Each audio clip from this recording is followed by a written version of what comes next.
রাজনৈতিক মহলে এখন একটাই প্রশ্ন ঘুরপাক খাচ্ছে। সেই প্রশ্নের উত্তর খুঁজতে গিয়ে রাজনীতির পুরনো হিসাব নিকাশ থেকে শুরু করে ভবিষ্যতের সম্ভাব্য পরিস্থিতি পর্যন্ত সবকিছু ওলটপালট হয়ে যাচ্ছে। কে কতটা পাবে, কে কতটা ছাড়বে, কে শেষ পর্যন্ত জিতবে, এই খেলায় সেটা নিয়ে চলছে তীব্র জল্পনা কল্পনা। বাংলাদেশের ইসলামী রাজনীতির দুই প্রধান শক্তি জামায়াতে ইসলামী এবং ইসলামী আন্দোলন বাংলাদেশ, যাকে সাধারণভাবে চরমোনাই নামে ডাকা হয়, তাদের মধ্যে যে টানাপোড়েন শুরু হয়েছে সেটা এখন রীতিমতো রাজনৈতিক থ্রিলারের চেহারা নিয়েছে। ঘটনার শুরুটা হয়েছিল বেশ নিরীহভাবে। যখন প্রথম জোট গঠনের কথা উঠল তখন সবাই ভেবেছিল এবার বুঝি ইসলামী শক্তিগুলো এক ছাতার নিচে এসে এমন একটা মজবুত ঐক্য গড়ে তুলবে যা আগে কখনোই দেখা যায়নি। কিন্তু মাঠের বাস্তবতা বলছে অন্য কথা। আসন ভাগাভাগি নিয়ে যে তীব্র দ্বন্দ্ব শুরু হয়েছে সেটা এখন এমন পর্যায়ে পৌঁছেছে যে অনেকে প্রশ্ন করতে শুরু করেছেন আদৌ কি এই জোট টিকবে নাকি সব শেষ হয়ে যাবে শুরু হওয়ার আগেই। বিভিন্ন মহল থেকে যারা রাজনৈতিক গভীরভাবে পর্যবেক্ষণ করেন সেই রাজনৈতিক বৌদ্ধ মহল থেকেই একটা মতামত আসতে শুরু করেছে, যা বেশ তাৎপর্যপূর্ণ। এই বিশ্লেষকরা বলছেন যে চরমোনাইকে 10টির বেশি আসন দেওয়া কোনোভাবেই ঠিক হবে না। এই প্রস্তাবটা শুনে অনেকেই চমকে উঠেছেন, কারণ এর আগে অনেকের ধারণা ছিল চরমোনাই অন্তত 30 থেকে 35টা আসন পাবে। কিন্তু এখন যারা রাজনীতিকে অতি সূক্ষ্মভাবে বিশ্লেষণ করেন তারা বলছেন না, 10টার বেশি দেওয়া যাবে না। এই প্রস্তাব কেন আসছে সেটা বুঝতে হলে আমাদের একটু পেছনে ফিরে তাকাতে হবে। চরমোনাই কিভাবে নিজেদের অবস্থান তুলে ধরছে সেটা দেখলে অনেক কিছু পরিষ্কার হয়ে যাবে। চরমোনাইয়ের পক্ষ থেকে দাবি করা হচ্ছে যে তাদের 143টি এগ্রেড আসন আছে। এই দাবি শুনে রাজনৈতিক বিশ্লেষক মহলে হাসির রোল পড়ে গেছে, কারণ এই 143টি আসনের মধ্যে নাকি জামায়াতের হামিদুর রহমান আজাদ এবং শাহজাহান চৌধুরীর আসনও অন্তর্ভুক্ত। এটা শুনে যে কেউ প্রশ্ন করবে এটা কী ধরনের হিসাব নিকাশ। সাতক্ষীরার উদাহরণটা এখানে বিশেষভাবে উল্লেখযোগ্য। সাতক্ষীরা 3 আসনে চরমোনাই দাবি করছে এটা তাদের এ গ্রেড আসন, কিন্তু ইতিহাস কি বলে সেটা একটু দেখা যাক। 91 সালে নির্বাচনের কথা মনে করুন। সে নির্বাচনে সাতক্ষীরায় জামায়াত এবং চরমোনাই দুজনেই প্রতিদ্বন্দ্বিতা করেছিল। ফলাফল কি হয়েছিল জানেন তো? জামায়াত সেখানে বিপুল ভোটে সব দলকে পরাজিত করে জয়লাভ করেছিল। আর চরমোনাই কত ভোট পেয়েছিল জানলে অবাক হবেন, মাত্র 2800 থেকে 3300 ভোট। যেখানে লক্ষ লক্ষ ভোট সেখানে মাত্র কয়েক হাজার ভোট পেয়ে সে আসনকে এ গ্রেড দাবি করা হচ্ছে। এই হিসাব কোনো যুক্তিতে করা হচ্ছে সেটা কারো বোধগম্য না। রাজনৈতিক বোদ্ধামহল এই পরিস্থিতি দেখে একটা সরাসরি চ্যালেঞ্জ ছুড়ে দিয়েছে।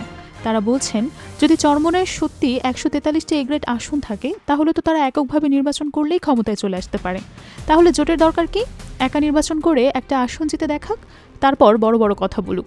এই চ্যালেঞ্জ চরমোনাই নিতে পারবে কিনা সেটা দেখার বিষয়। জামায়াতের কিছু সমর্থক এবং বিশ্লেষক একটা কথা বলছেন যা মনোযোগ দিয়ে শোনা দরকার। তারা বলছেন জামায়াতকে যদি চরমোনাই জোটে রাখতে পারে সেটা ভালো, কিন্তু সবাইকে যে রাখা যাবে এটা ভাবা ঠিক না। বাস্তবতা হলো চাইলেও সবাইকে রাখা আসলে সম্ভব না। তাই চরমোনাইকে 10টা আসন দিয়ে রাখা গেলে ভালো, আর না গেলে তেমন কিছু আসে যায় না। তারা এককভাবে নির্বাচন করে একটা আসন জিতে আসুক, তারপর সংসদে তাদের অবদান রাখুক। এখানে একটা গুরুত্বপূর্ণ বিষয় আলোচনা করা দরকার। জামায়াত নেগোসিয়েশনে যথেষ্ট দুর্বলতা দেখিয়েছে বলে অনেকেই মনে করছেন। এটা জামায়াতের জন্য বিরল দৃষ্টান্ত হিসেবে আখ্যায়িত করা হয়। রিয়েলিজমের দৃষ্টিকোণ থেকে বিশ্লেষণ করলে এটা স্পষ্ট দুর্বলতা। জামায়াত নেগোসিয়েশনে যে দুর্বলতা দেখিয়েছে সে সুযোগ অন্যরা নিচ্ছে। এ ধরনের সমঝোতায় আসলে উইন উইন সিচুয়েশন তৈরি হওয়া উচিত, কিন্তু জামায়াত রিয়েলিজম থেকে কিছুটা দূরে সরে গেছে।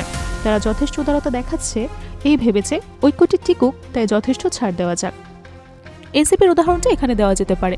জামায়াত প্রথমে বলেছিল এনসিপিকে 10টা আসন দেওয়া হবে, কিন্তু এনসিপি বার্গেইন করে 30টার মতো আসন নিশ্চিত করে ফেলেছে। যেহেতু এনসিপি বিপ্লবের নেতৃত্বদানকারী শক্তি, তাই তাদের একটা আলাদা হিসাব নিকাশ আছে। বর্তমান বাস্তবতায় বিএনপি জামায়াতের পরেই এনসিপির মূল্যায়ন পায়। সে জায়গায় এনসিপি 10টা থেকে 30টা পর্যন্ত নিয়ে ফেলেছে। এখানে জিতেছে এনসিপি, জামায়াত এখানে ভালোভাবে নেগোসিয়েশন করতে পারেনি। তারা ছাড় দিয়েছে বা ছাড় দিতে বাধ্য হয়েছে, এনসিপি আদায় করে নিতে পেরেছে। এটাকে জামায়াতের উদারতা বলুন আর দুর্বলতা বলুন, জামায়াত অসম্ভব ছাড় দিচ্ছে।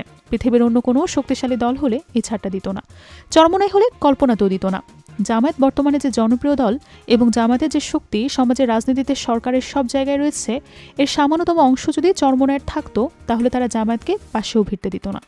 এখন দেখা যাক কি হচ্ছে। এনসিপির দর কষাকষিতে অনেক কিছু অর্জন করে ফেলেছে, 10টা থেকে 3 গুণ নিয়ে ফেলেছে। জামায়াত প্রথমে বলছিল 10টা, এরপর চরমোনাই দর কষাকষি করে শুরু করেছে 150 আসন থেকে। তারা বলেছে তাদেরকে 150টা আসন দিতে হবে, সেখান থেকে জামায়াত 30-35টার মধ্যে রাখতে চাচ্ছে। কিন্তু চরমোনাই 50, 60, 70, 80 এমনকি 100 পর্যন্ত দাবি করছে, যেটা রীতিমতো খুবই হাস্যকর।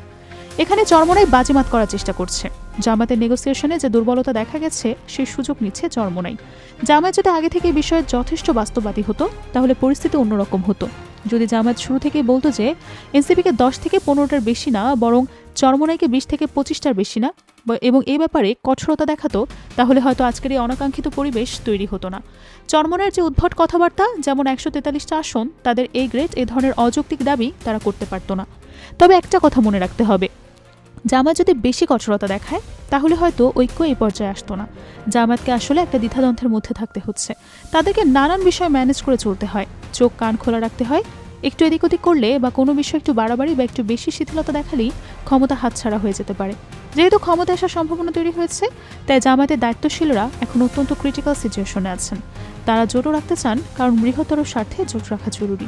আবার চরমোনাই যেভাবে আবেগী হয়ে দর কষাকষিতে জামায়াতের সাথে আচরণ করছে, সেখানে জামায়াত যদি আবেগী হয়ে কিছু বেশি দিয়ে দেয়, সেটা নিশ্চিত পরাজয়ের কারণ হবে। মাঠে ময়দানে জামায়াত এবং চরমোনাইয়ের মধ্যে একটা দূরত্ব তৈরি হয়ে গেছে। এই আসন সমঝোতাকে কেন্দ্র করে যে শত্রুতা দেখা যাচ্ছে, সেটা বেশ হতাশাজনক। কিন্তু একটা আশার কথা আছে, এই দূরত্ব কাটিয়ে উঠতে বেশি সময় লাগবে না। ইসলামী শক্তিগুলোর একটা বিশেষ গুণ আছে, তারা অতীত ভুলে সামনে এগিয়ে যেতে পারে।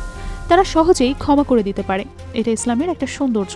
যারা ইসলাম প্র্যাকটিস করে তারাই এটা পারে, মনের মধ্যে কোনো কিছুই রাখে না। একটু অতীতের দিকে তাকালে সেটা আরও বেশি ক্লিয়ার হবে।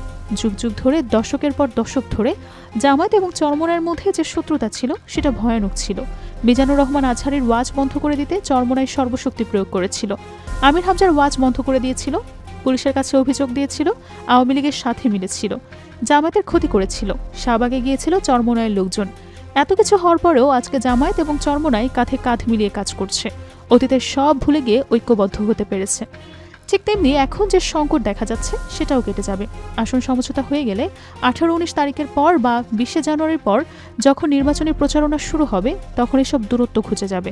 আবার কাঁধে কাঁধ মিলিয়ে চলতে পারবে ইসলামপন্থীদের, এটাই সৌন্দর্য।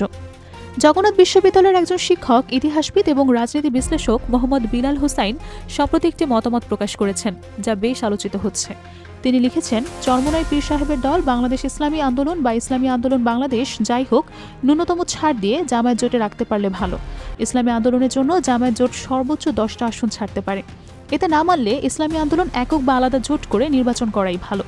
তিনি আরও বলেছেন যে আলাদা জোট করতে পারবে না চরমোনাই, কারণ কেউ তাদের সাথে যাবে না।